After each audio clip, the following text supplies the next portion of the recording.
নমস্কার বন্ধুরা, সবাইকে জানাই অনেক অনেক ভালোবাসা ও কিছু কথা ব্লগে স্বাগত। দেখতে দেখতে বিয়ের ডেট প্রায় চলে এলো, আর এই সমস্ত ব্লগগুলো তোমাদের সাথে শেয়ার করাই হয়ে ওঠেনি।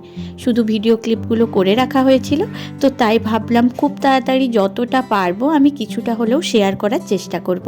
তো আমি এখানে প্রথমেই কার্ডগুলো একটু সাজিয়ে সুন্দর করে ফটোশ্যুট করছিলাম। তো ফটোশ্যুট করার পর আমি সিঁদুর আর হলুদের টিকা লাগিয়ে দিচ্ছিলাম কার্ডে।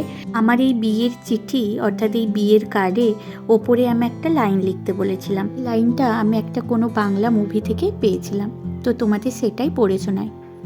সাক্ষী থাকুক শাল অশ্বত্থ বটের পেয়াদারা, সাক্ষী থাকুক ছাতিম পলাশ বুনো ফুলের ঘ্রাণ, সাক্ষী থাকুক মৃগনাবীর কস্তুরী ভোরবেলা, সাক্ষী থাকুক পাতার পুরুত হোমের দাবানল। এই লেখাটা আমার অনেক ভালো লেগেছিল, তাই আমি নিজে স্পেশালি কাকুকে রিকোয়েস্ট করে এই লেখাটা লিখেছিলাম। যাই হোক গে, কার্ডের তো কিছু কথা তোমাদের সাথে শেয়ার করলাম, এবারে চলো ইনভিটেশনটা সবাইকে করে আসি। তো প্রথমেই আমরা চলে গিয়েছিলাম আমার মামাবাড়ি, আর মামাবাড়ি যাওয়ার পথেই আমরা প্রথমে ফুচকাটা ট্রাই করি। এখানে ফুচকাটা আমরা খেয়ে তারপর আমরা মামাবাড়ি যাই। মামাবাড়ি যেতে যেতে এটা খুব ভাবছিলাম যে এটাই হচ্ছে আমার বিয়ের আগে শেষবার মামাবাড়ি যাওয়া। এরপর আমি আমার বর মহাশয়কে নিয়ে মামাবাড়ি যাব। রাতে তো খুব একটা ভিডিও করতে পারিনি, তো সকাল থেকে আবার শুরু করে দিলাম একটু একটু করে ভিডিও ক্লিপ নেওয়া।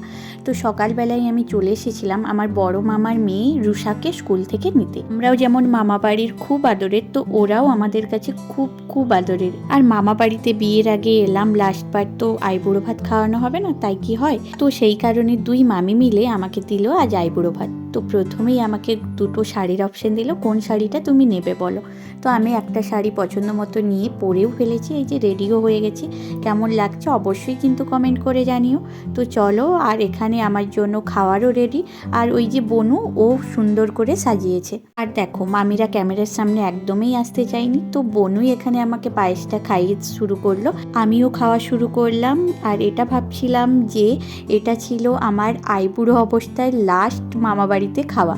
তো খাওয়া শেষ করে আমরা চলে গেছিলাম একটু মামাবাড়িতে সর্ষের ক্ষেত দেখতে।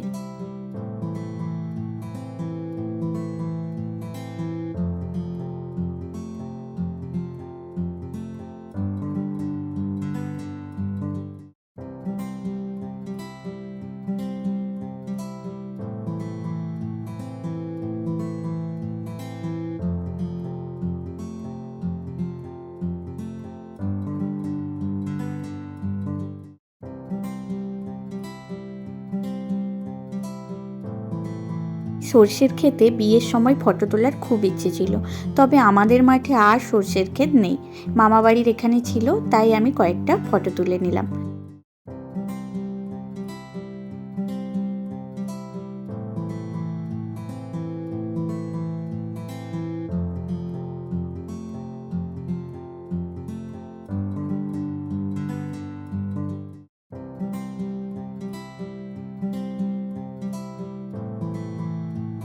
সর্ষের ক্ষেতে অনেক ফটো তুলে নিয়েছি, ভিডিও করে নিয়েছি। এবারে যাই মামাবাড়িতে আবার।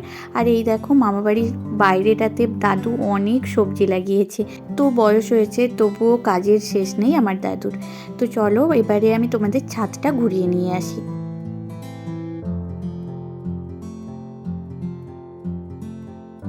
ছাদে উঠে এসে দেখি মহারানী তার আগেই এসে দাঁড়িয়ে রয়েছে, আর এই জায়গাটাতে এত সুন্দর ফটো আসে কি বলবো। তো আমিও একটু এখানেও ফটো তুলে নিলাম, কারণ শাড়ির কালারটা এত সুন্দর লাগছিল।